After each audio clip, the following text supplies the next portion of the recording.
You are going to love this value project because I don't want to just shade in different kinds of forms. I want you to shade in shapes that you actually would draw in real life.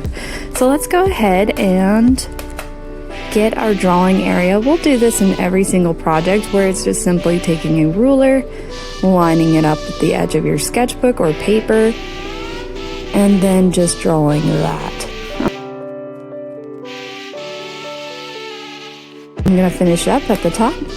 Now the reason why we do this is so that way if there's anything on the corners, it won't rip into your project.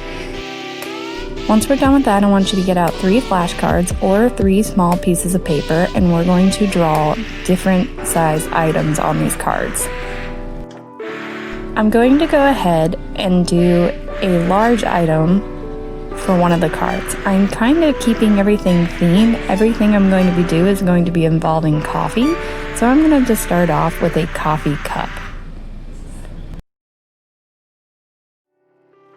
The medium-sized object, I'm going to draw a donut, again relating back to my original object that I did, which is keeping up the theme of coffee and donuts. Speaking of coffee, I am actually going to eventually, where is it? I'm gonna take a sip of coffee. My final object is going to be my smaller object. I'm just doing a heart. I would do something very simple for the last object. We are now going to cut all 3 objects out with scissors.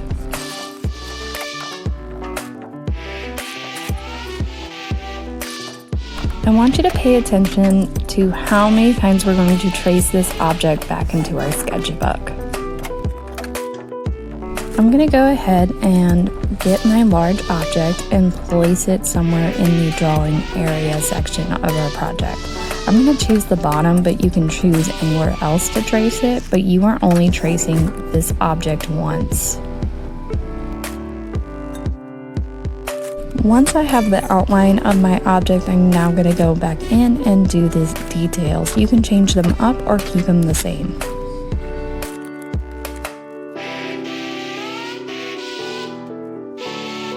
I'm now going to take my medium-sized object, which is the donut, and I'm going to now trace this one 3 times. Again, you can trace them anywhere in the project area within the borders.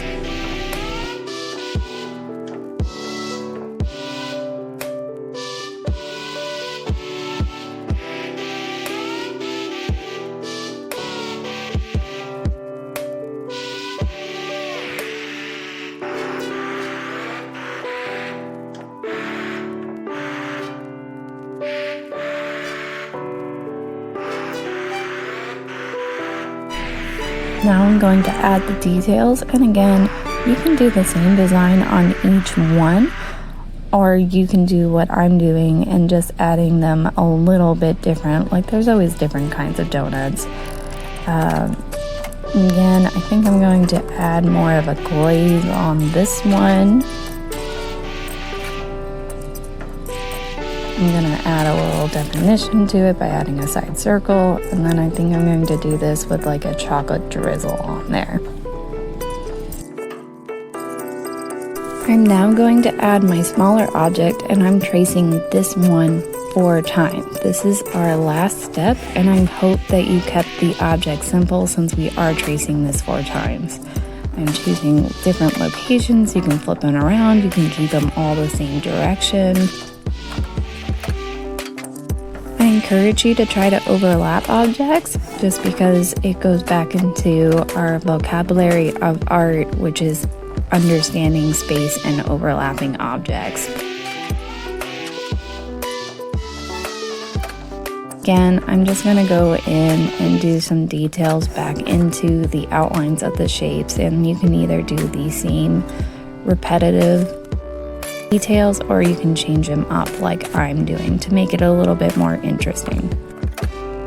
Our final requirement is to add a light source. I want you to add a sun into the corner so that way you know which direction the light is going to hit all these different kinds of objects that we just drew. Now we have finished out the layout before we add value to all these objects.